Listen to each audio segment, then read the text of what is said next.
Assalamualaikum warahmatullahi wabarakatuh. Selamat pagi anak-anak hebat. Bagaimana kabar hari ini? Semoga semua dalam keadaan sehat. Hari ini kita bertemu lagi pada channel pembelajaran kelas 3. Selalu patuhi protokol kesehatan dan semangat belajar dari rumah.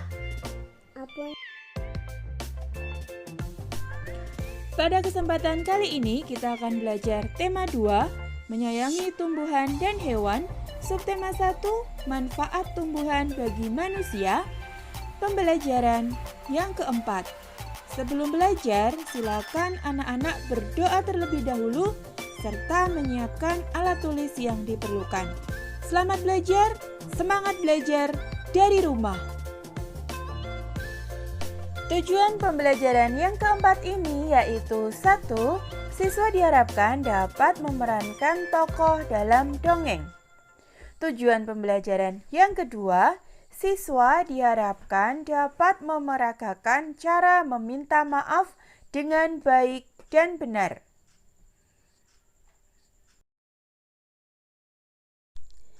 Dayu, Edo, Siti, dan Beni sedang mendiskusikan sebuah dongeng.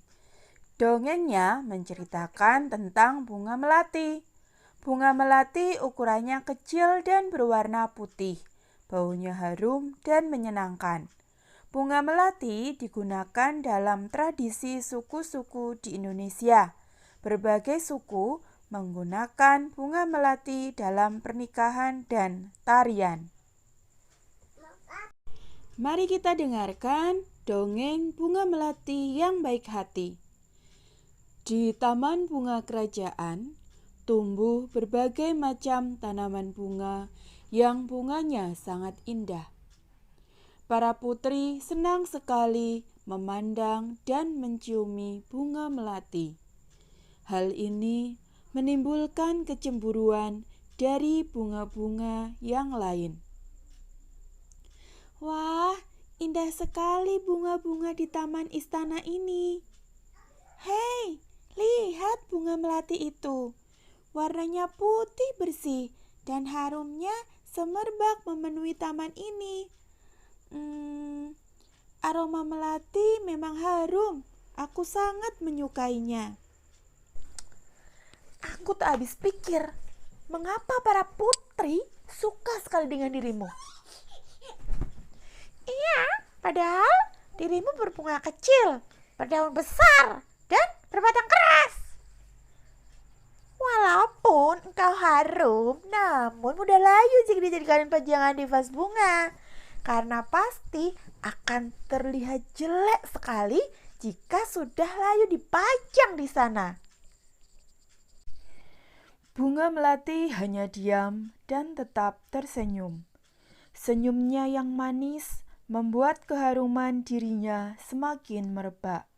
Udara di taman bunga kerajaan bertambah wangi dan bertambah banyak kumbang yang datang.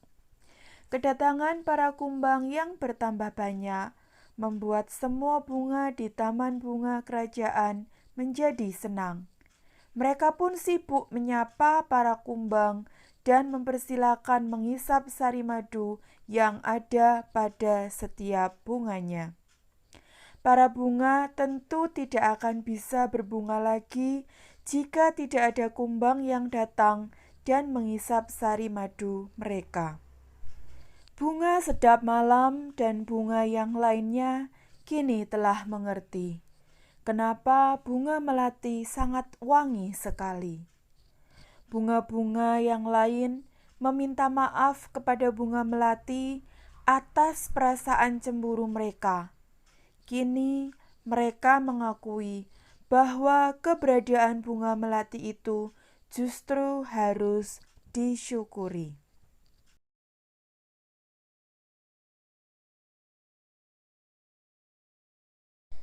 Ternyata aroma harummu mengundang para kumbang datang.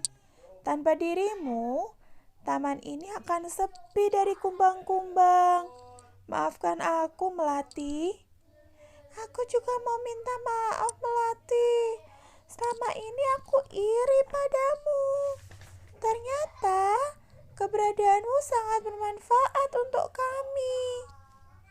Selama ini aku juga berburuk sangka padamu, Melati. Aku minta maaf ya.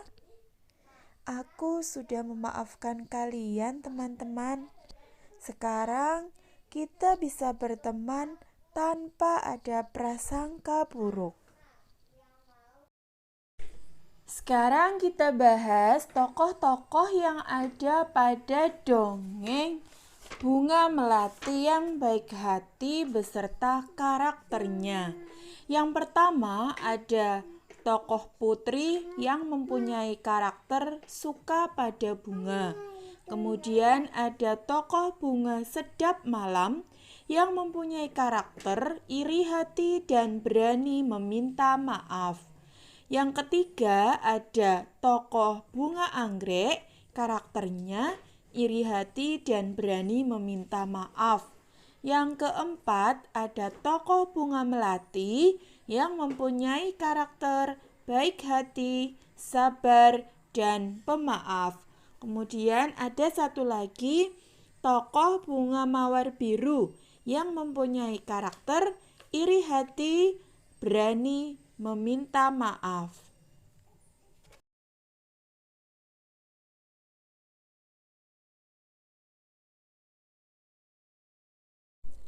Salah satu manfaat tumbuhan adalah untuk keindahan. Di rumah Dayu banyak bunga yang ditanam di dalam pot. Dayu senang merawat bunga-bunga di dalam pot. Suatu hari Dayu sedang merasa bingung. Ia telah memecahkan pot bunga kesayangan ibu. Ia ingin meminta maaf kepada ibu, tetapi takut dimarahi. Bagaimana seharusnya Dayu bersikap? Anak-anak, ketika kita melakukan suatu kesalahan, kita harus berani untuk meminta maaf. Karena sikap meminta maaf merupakan sikap yang benar. Dan dengan meminta maaf, kita akan merasa lega. Sehingga hubungan dengan orang lain pun akan semakin baik. Anak-anak pemberani akan meminta maaf jika telah melakukan kesalahan. Dan ketika kita meminta maaf, kita gunakan kata-kata yang baik dalam meminta maaf. Ketika meminta maaf, kita harus menunjukkan sikap penyesalan kita karena sudah melakukan kesalahan.